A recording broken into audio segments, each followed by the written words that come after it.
China, first row. China, 67%. That's tariffs.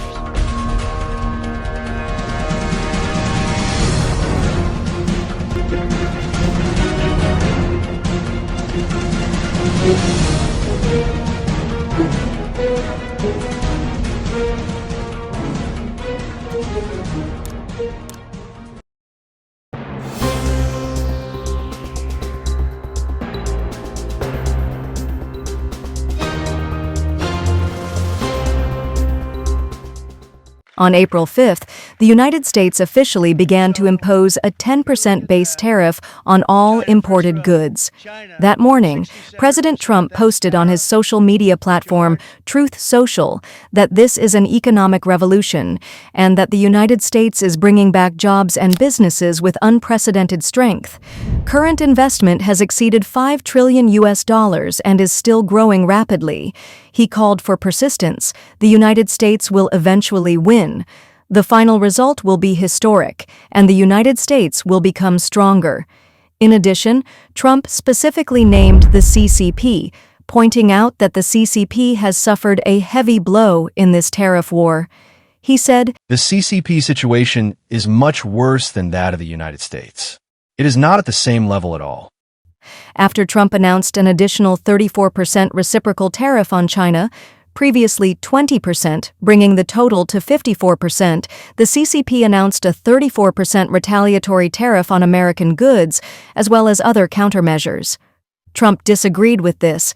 He said that the CCP made the wrong move. They panicked. The retaliatory tariffs are something the CCP cannot afford. Many economic experts and international observers are confused about the CCP's countermeasures because, in normal international trade, in the game between buyers and sellers, the buyer is usually the dominant party in the negotiation. The CCP is an export-oriented economy that mainly makes money by selling goods. As a buyer, the United States has stronger negotiating power. Let me explain here.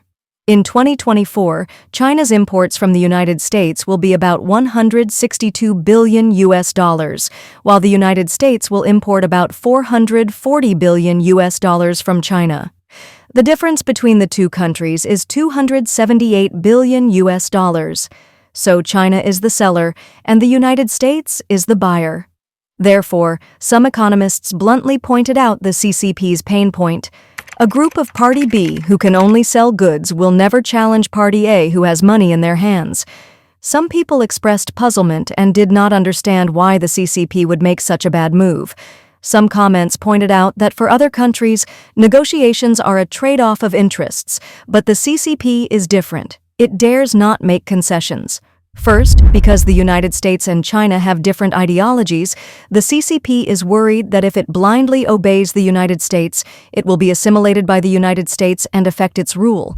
Second, the CCP is worried that once it makes concessions, its allies will turn to the United States and no longer stand in the same camp, affecting its regime. At present, the CCP's official media is vigorously promoting that the United States has angered the world and wants to take the opportunity to win over allies.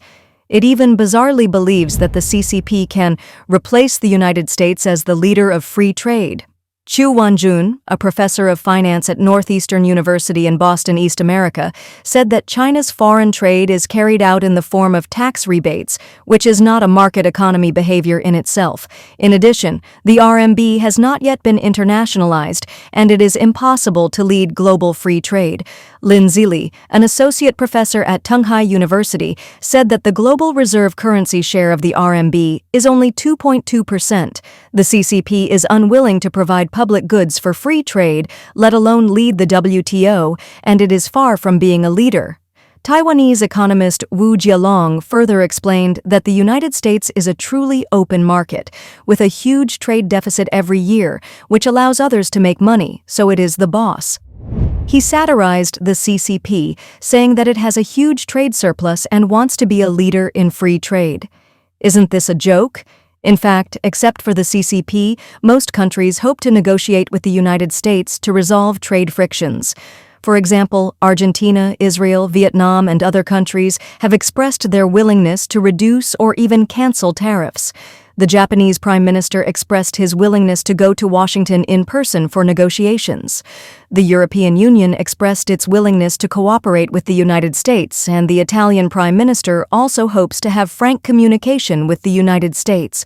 Trump told reporters, "Now, there are countries calling us every day, hoping to start negotiations. As long as the conditions are good enough, we can certainly talk." Judging from the measures implemented by Trump, he seems to be encircling the CCP. How does he do it? Let's see what the experts say. Lynn Zealy said that this time, Trump learned from previous experience and strangled the CCP's retreat. In Trump's previous term, the United States took a single move against the CCP, but the CCP successfully circumvented tariffs by washing the origin, such as re-exporting goods from Vietnam to the United States and even strengthening cooperation with third countries. This time, Trump expanded the scope of tariffs to the world, not only directly firing at the CCP, but also imposing tariffs on allied countries, with the goal of excluding the CCP from the global supply chain and preventing them from circumventing U.S. restrictions through third parties. He said that the tit-for-tat between the U.S. and China has already begun, and there is almost no turning back. Now the question is, if the CCP chooses not to negotiate with the United States but to fight to the end, what consequences will it face in the future? Citi believes that if other conditions remain unchanged, that is, if there is almost no trade diversion, the impact of raising tariffs by 54% on China is about a 2.4 percentage point reduction in economic growth and a 15.4 percentage point reduction in exports. Last year, Macquarie Group Limited, a well-known Australian financial group, estimated that if the U.S. tariff level on China reaches 60%, China's GDP growth rate may decrease by 2 percentage points. International Investment Bank UBS Group AG predicts that such a tariff level may halve China's annual economic growth rate. Wu Jielong believes that the CCP obviously does not want to return to the Deng Xiaoping era. He said that Deng Xiaoping expressed his loyalty to the United States, and the United States supported his reform and opening up. With the support of the United States, China could talk about the rise of a great power. Without the support of the United States, it would not rise. Wu Jielong. The CCP is now ready to jump into the pit, and the result of jumping into the pit is to regress to the period before reform and opening up. If it continues like this, the Chinese economy will stall and lose momentum. In the future, there will be social unrest and regime change. Tariffs make trading partners lean towards Beijing? Trump? No. When asked if he was worried that tariffs would make trading partners lean towards Beijing, U.S. President Trump said he was not worried at all because partners would not want Beijing to control them. On Monday, April 7th, the president met with visiting Israeli Prime Minister Netanyahu at the White House, the first foreign leader to meet with Trump on tariffs.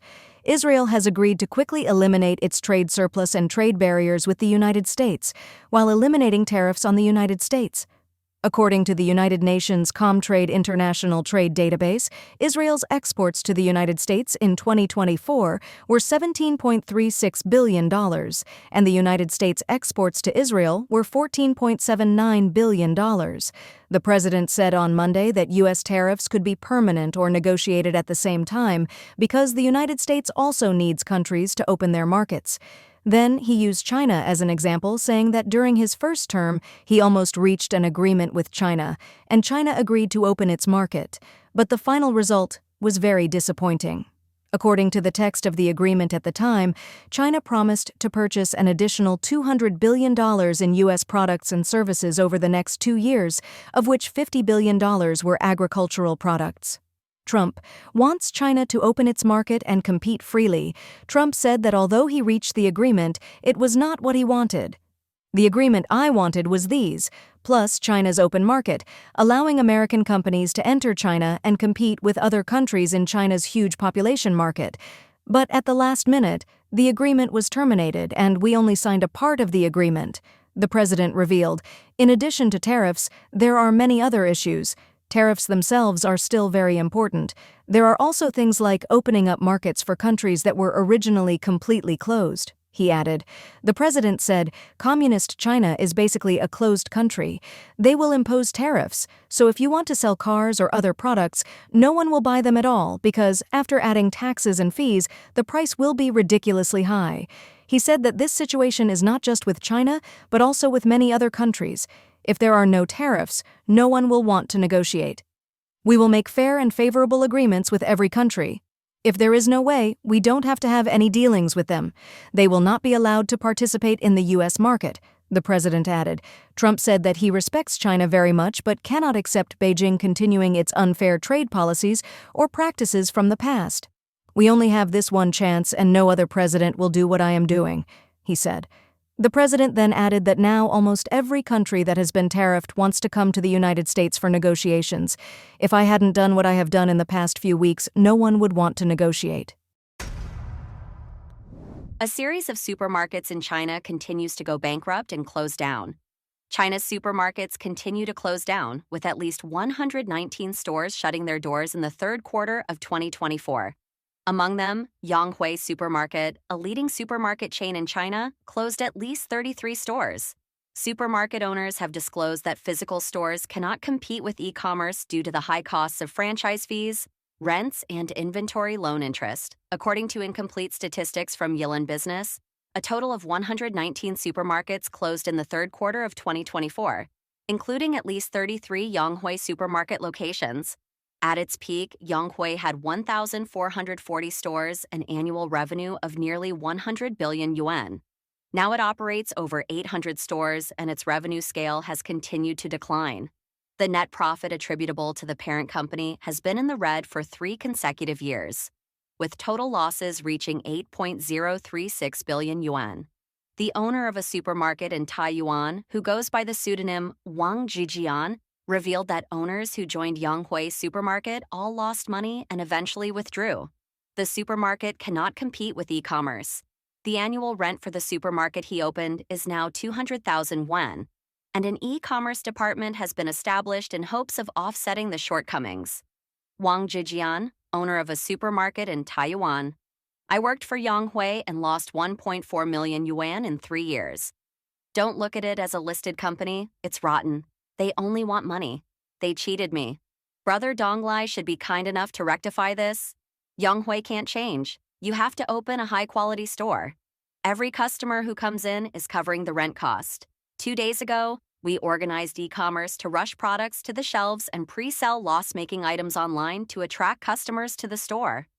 Ms. Chen, the owner of a supermarket in Dongguan, opened her store next to the labor market. In recent years, due to numerous factory closures and fewer workers, her business plummeted.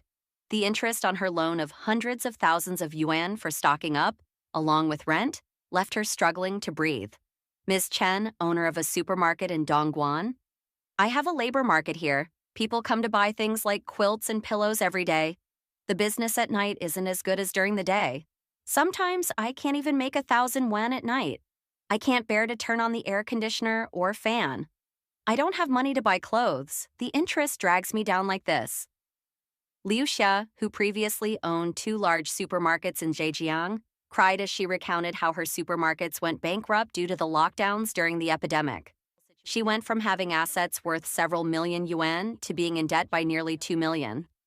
She doesn't want to lie down and become a deadbeat, hoping instead to have a chance to recover. Liu Xia, former owner of a supermarket in Zhejiang: It's too hard to make money now. I used to have 2 large supermarkets, but now I have none. We used to be prosperous, but now we have nothing and are in debt. My husband has left. I really can't bear it anymore. I get collection calls during the day, which makes me anxious, and I can't sleep at night. Sometimes when I walk by the bridge, I really think about ending my life, but I don't dare because of my children and parents. According to data from the catering data query platform Xi'an Canyon, since August 2023, in the 14 months ending October 15th, the number of Pacific Coffee stores in the mainland has decreased by at least 114, leaving only 71 stores in the mainland. Pacific Coffee's stores in Guangdong have also been closed in large numbers, and at least 10 stores will be closed in Zhuhai and Guangzhou in the near future.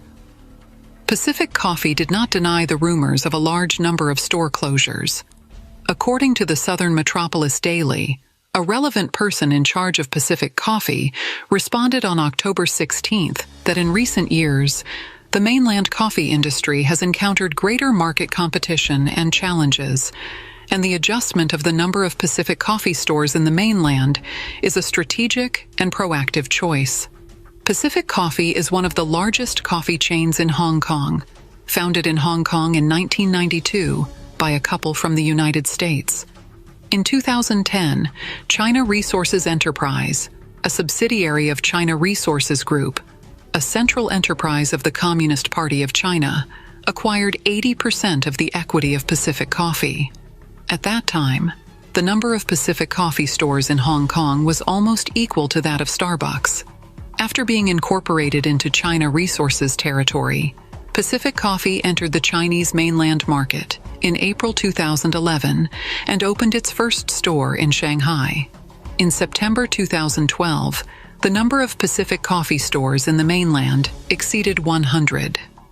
At the beginning of entering the mainland, Pacific Coffee mainly opened stores in Beijing, Shanghai, Guangzhou, and Shenzhen, focusing on boutique coffee with a unit price of around 30 yuan per customer, and the target consumer group was business people. By 2015, Pacific Coffee had become the coffee brand with the second largest number of stores in the mainland after Starbucks. However, after 3 years of epidemic lockdown, Pacific Coffee began to close stores drastically since the end of 2022. In 2023, mainland media reported that Pacific Coffee would be sold. According to the data from Xi'an Canyon, as of August 21, 2023, Pacific Coffee had only 309 stores in China, of which 123 were in Hong Kong and 185 were in the mainland. Based on the data from Xi'an Canyon and Dianping, as of October 16, 2024, Pacific Coffee has only 71 stores in the mainland, a reduction of 114 stores in 14 months. The watch is gone, and the money is gone. A Zhejiang woman sold luxury watches online and became an online fugitive. The local authorities of the Chinese Communist Party are in financial difficulties and have been seizing money through judicial means. Recently, after a woman in Zhejiang sold a second-hand luxury watch online and received payment, her account was frozen by the Guiyang Public Security Bureau, and she was listed as a person to be pursued online. Mainland lawyers analyzed that this was the Guiyang police illegally seizing money across provinces under the guise of justice. On October 15th, according to mainland Dawan News, in February this year, Miss Cao in Wenzhou, Zhejiang, listed a Rolex watch, purchased in 2022, for sale on the Xi'an second-hand trading platform, priced at 148,000 yuan, marked no bargaining. On June 21st this year, a buyer contacted Ms. Cao on the Xi'an platform to inquire about the transaction. The WeChat records provided by Ms. Cao showed that both parties agreed to deliver offline on the 23rd, and the buyer transferred 140,000 yuan and 8,000 yuan to Ms. Cao through a bank card and Alipay, respectively. However, on the night of the transfer, Ms. Cao found her bank card was frozen. The next day, Ms. Cao went to the Central Police Station of the Longwan branch of the Wenzhou Public Security Bureau to report the case, but was told she had been listed as an online fugitive by the Yunnan branch of the Guiyang Public Security Bureau. She said, "A victim in Yunnan reported being defrauded of 2 million yuan, and 140,000 yuan of that was transferred to my card, so this amount is considered involved in the case." After learning the reason, Ms. Cao submitted her case report, the decision letter filing her as a victim, the original online transaction chat records, video materials, and legal documents proving ownership of the Rolex watch to the Yunnan branch's handler via the local police, but no action was taken. On the morning of the 25th, Ms. Cao raised 140,000 yuan to return to the reporter in Guizhou, which allowed her online fugitive status to be removed and changed the compulsory measures to bail pending trial. The Yunnan branch provided a situation statement, confirming that, after verification, Cao has been ruled out of suspicion of involvement in the case. Ms. Cao questioned why, after the incident, both her watch and money were gone. The report quoted Zhang Changxing, a lawyer from Anhui Huishang law firm, as stating that, according to the law, without Ms. Chow's knowledge, the money transferred to her from selling the watch should not be considered as property involved in the case. Netizens commented, "Who committed the fraud? Whose money should the police confiscate? What does this have to do with the woman selling the watch? Should people now ask their customers, is your money clean? Is it from fraud?" Another netizen posed an example. If a fraudster uses their balance to buy a watch at Wangfujing department store, should the general manager also be wanted, released on bail, and have their account frozen? If the fraudster buys food or groceries with that money, should they return it? Netizens accused the authorities of phishing enforcement. This is all phishing enforcement. Knowing the other party's account was suspicious, why didn't they freeze it beforehand instead of allowing the transfer and then wasting police resources tracking it down? What kind of logic is that? The police are acting like hooligans, and the people are truly suffering. Isn't this just deep-sea phishing? In recent years, local CCP authorities have been exhausting their finances and have increasingly used judicial means to seize corporate and personal assets. They have frozen accounts, arrested victims across provinces, and labeled them as criminals, which netizens have ridiculed as distant sea fishing. In some regions and counties in central, western, and northeastern China, where finances are tight, there have even been target amounts set for distant sea fishing by the local police, which is completely criminal. Since the second half of this year, this phenomenon has worsened. Alongside large enterprises, small businesses, individual traders, and private citizens have also been affected. Large transactions have led to accounts being frozen by police under the pretext of telecommunications fraud or cryptocurrency laundering. Searching on mainland platforms reveals many complaints. In some places, agencies specialize in negotiating with police in other regions